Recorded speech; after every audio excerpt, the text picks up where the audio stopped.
Hello everyone! So today ang ating lulutuin ay fried chicken, crispy fried chicken.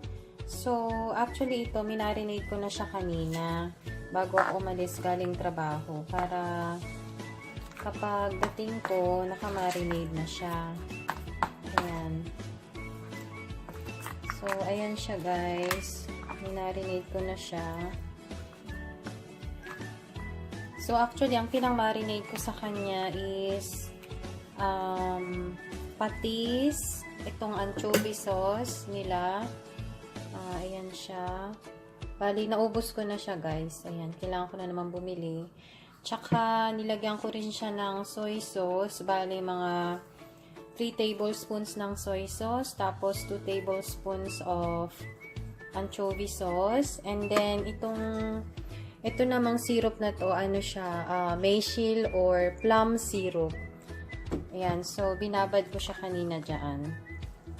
And then, gagamit ako guys nitong ating puchin karu. So, ano siya, otogi Korean pancake mix.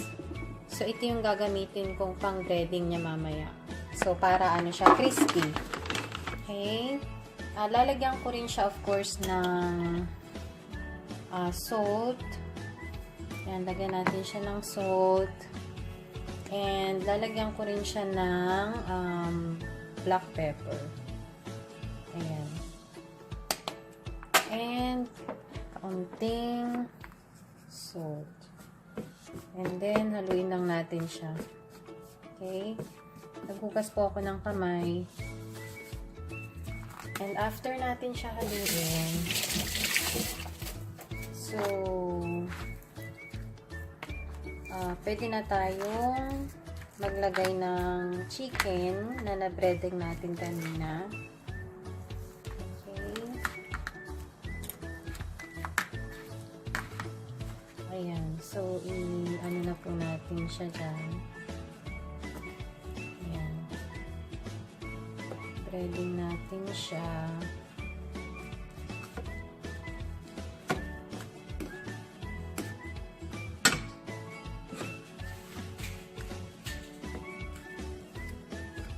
Yan, bali guys, lahat i-breading natin siya. Okay, so habang binibreading natin siya, magpapainit din ako ng mantika dito sa ating kasirola. So, kasirola ang gamit ko guys para madali siyang maluto.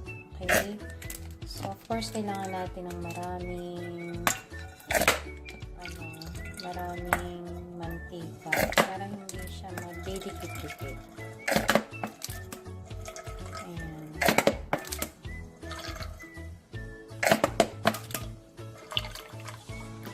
Ayan. So, ubusin ko na itong ating isang butter. So, I think kailangan ko pa ng isang butter, guys. Okay, guys. So, i-ready ko lang siya ang mga kailangan natin.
guys, ito na siya ngayon.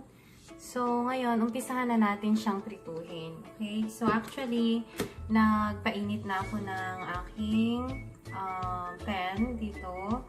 So, yung kasirola ko, nilagyan ko na siya kanina ng mainit na mantika. Ng mantika. And, pinainit ko na rin siya. So, actually, habang dapat nagbe-breading kayo, dapat umiinit na rin yung mantika. Ayan. Pagpatapos na. Okay? Simulan na natin ang ating pagpiprito. Ayan siya.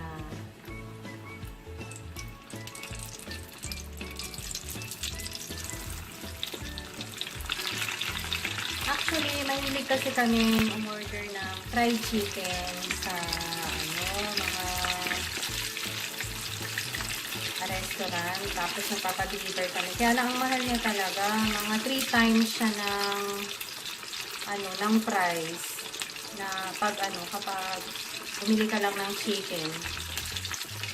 Samantalang pag ginawa mo siya sa bahay, although medyo matrabaho, pero lang siya, mga nasa around 5,000 won lang siya, guys. Ngayon, kapag bumili ka naman sa resto, tapos magpa-deliver ka, mahina na yung mga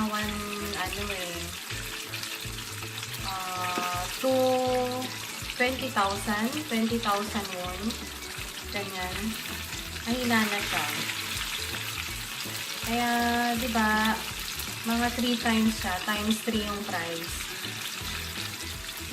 Kaya para mas, medyo makatipid, rin, ayan, gagawa ka na lang sa bahay.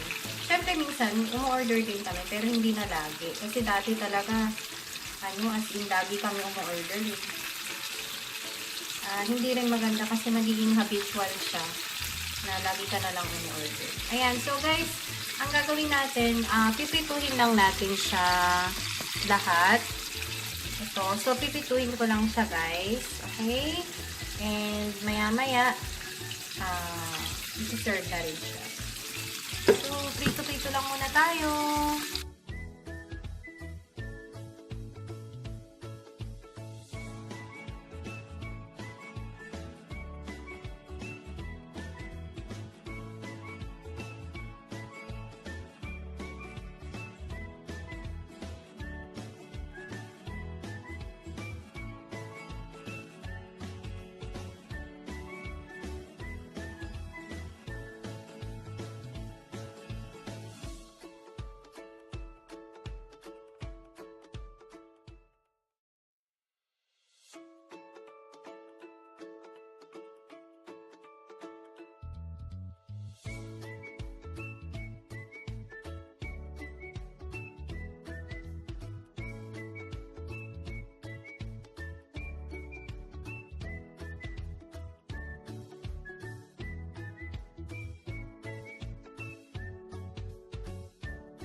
habang nagpiprito kayo, maghanda na rin kayo ng ganito. Or kung meron kayong kitchen towel or yung kitchen tissue nila, mas maganda yun para ma-absorb niya yung oil. Okay, so ito. Ayan. And then, dito natin ilalagay yung chicken. Patuloyin muna natin siya.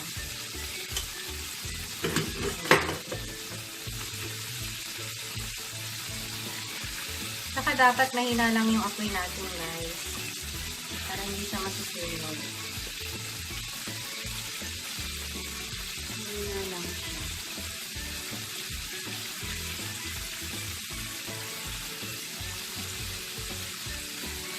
Yan, medyo maganda na siya. Kaya lang, siyempre, yung loob niya, hindi pa luto. So, ano pa natin siya ng konti. Guys, ano siya.